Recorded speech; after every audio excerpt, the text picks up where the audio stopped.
Hello, Amon Warmann. We are now chatting to the Youth Lab, Cambridge Film Trust's Youth Lab, with regards to your career background and advice you might give to aspiring film critics. So first off, can you tell us about your, for want of a better word, your journey? Yes, I'll try and keep this as concise as I possibly can, because it's been a ride. I started out writing for this lifestyle blog called Yin and Yang, which is sadly now defunct. Um, and then from there, there was actually one day my editor sort of said, "Oh, Mon, you know that you can go to screenings and stuff like that, and in London and watch films before they come out." Because previously I'd just been going to my local cinema. So once I started doing that, then I started networking. And from Yin and Yang, that went to Cineview. From Cineview, I went to Hey You Guys. And then I did a lot of stuff with Hey You Guys, not just reviews. So that's when I sort of started first doing interviews on premieres and red carpets, but also interviews with the junkets and in the hotels and that sort of thing. Um, and yeah, I was doing that for a while. And then, recently in the last 2, 3 years, I started writing for Empire Magazine. How that came about was actually I applied for a full-time job there, and I got down to the final five, but I didn't get the job. Um, but in the rejection email of sorts, the editor sort of said that we would love to do some freelance work with you in future. So I was like, okay, for sure. And I think around the time I got that email, it was like December 2017, and they were sort of kind of packing up for the year. So I was like, for sure, I'll send you some emails. And on January 1st, 2018, I had like 5 different pitches in that editor's email account. And that is how my Empire journey started. And that's been sort of really building in a really fun way in recent times. I've been doing everything from reviews to news bits to the podcast, which is amazing. If you don't listen to it weekly, you are missing out. Late last year, I got made contributing editor, and I got given a monthly column on Black film, which is something which I'm really, really enjoying doing. And with the Empire stuff, uh, I once I sort of started to doing more of that, I also, still wrote for as many other people as I could. I started writing for Variety late last year. I started doing a little bit of work for Composer Magazine late last year. I've always been a fan of film and TV scores. That's really been something which I love talking about, and I'm thrilled that I'm now able to write about it on a pretty regular basis. But Empire, I guess, is my main source of work, and I'm really, really enjoying doing that. I mean, that is a brilliant bit of advice. Actually, is that reminder for anyone like going for an interview. Always, if you don't get the job, there's always that you've got your foot in the door. I know it's really cliche, but it is to be able to either ask for feedback, to ask for pitching, and then obviously in your case to come back and after that break to come back and have pitched some ideas shows how proactive. I think it's that proactive attitude that I imagine is really important for writing about film. Do you Absolutely. have? I would also sort of just add to that. So it's not something which I tell often, but I do think it's important for people to know. A couple of years before I applied for that Empire job, there was another job going at Empire. Uh, and I was like 99% done with my application. And then I didn't apply because my fears got the best of me in terms of what if I, get the job and I'm not good enough and, I lose the job, what if they, barely sort of see my email, all these sort of fears and doubts about, am I good enough? Am I ready for a job at Empire? If I get this job, and I have this like big profile and then I'm sort of crap at it, that will that be worse in the long run? All that sort of stuff. And it got the best of me on that occasion. And I was mad at myself for a long while. So when that job came about again, I was like, I have to get over this mental hump and just go for it, because the truth is, you don't know until you know. There's so many people, myself included, not just in this industry but in life, who will tell ourselves what feels like ironclad answers to questions that nobody's even bothered posing yet, but the voice in your head. And I still sort of have to deal with that to a certain extent, but you don't know until you know.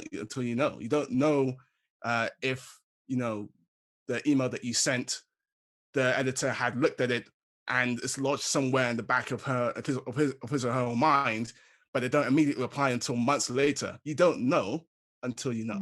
And that's something which I'm trying to remind myself of on a daily basis, really, because that voice in your head will try and tell you otherwise, but it doesn't know. Exactly. No, that's brilliant. Thank you. When it comes to pitching, have you got any tips for like what makes a good pitch? I mean, obviously it's all about the idea, but is there tips you could give with how you present the idea, how it's formatted? Yeah, with pitching, initially, you just want to give them a flavor of the idea. So if you have a good title for the idea, that's what including in the email. But really, it should be just a sentence or two on the idea, and then a sentence or two on what you hope to get into with the idea. So let's say now you're doing a pitch on, trying to think of an email that I've sent in the past. Let's say you're doing a pitch on Gina Carano and The Mandalorian, and why you think that may be a problem for Star Wars going in the future. You sort of state that this is what you wanted to write about. If it's an on-topic issue, which this one was at the time, you sort of say this is a thing that people have been really talking about it. If you really talking about a lot, so there's going to be a lot of eyes on it. Here's why I think it's a problem. Not much. Obviously, there's more you're going to get into when you actually write the piece, but you just want to give them a little bit of a flavor of it, so they know what. Amon, thank you so they know so the much. gist of it, and they know what you're trying to get into. And I'm sure the UFAB will and really then you appreciate sort of, it. So thank send you. that off, give them a week or two to apply. Hopefully, it's not too time sensitive. If it is time sensitive, then change that time frame. But typically, give them a week or two to apply, because editors, especially the editors of your empires and varieties and whatnot, they are extremely busy. You have no idea. But give them a week or two to apply, and then hopefully you get the response you want. And then you can sort of go into a back and forth in terms of more detail about what you want to get into, and word count and fee and all the rest of it. But with the initial pitch, especially if you're a new writer introducing yourself, obviously you want to spend a couple of lines on that, saying, my name is so-and-so, here's a couple of other things which I've written, and then you sort of give them a little bit of a flavor of what you want to do, but not the full thing, because if they don't accept it, then you would have done a lot of work for nothing. Just give them a little flavor, don't spend too long on it, and then send away. Brilliant. Thank you. Just one more question, and this is advice about interviewing. So you said you were doing like red carpet stuff, which is, that is, you don't get long, do you? It's kind of, you do not. Got to be straight on in there. So what advice, not just red carpet, but advice in general for interview tips and techniques?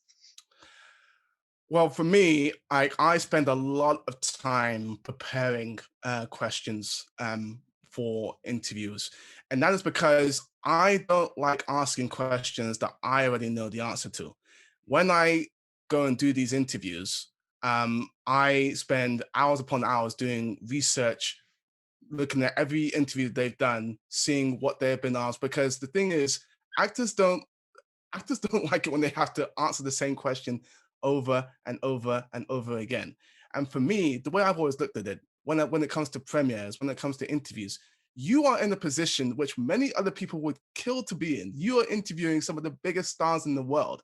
If you only have one question, and sometimes when you're doing premieres, one question is all you get, you better make it a really, really good question that either makes them think or makes them laugh or does both. My two rules when it comes to doing interviews: make them think, make them laugh. If I do both of those things, in general, we're going to have a good time. It's going to be a really good interview, and they're going to enjoy it, and I'm going to enjoy it.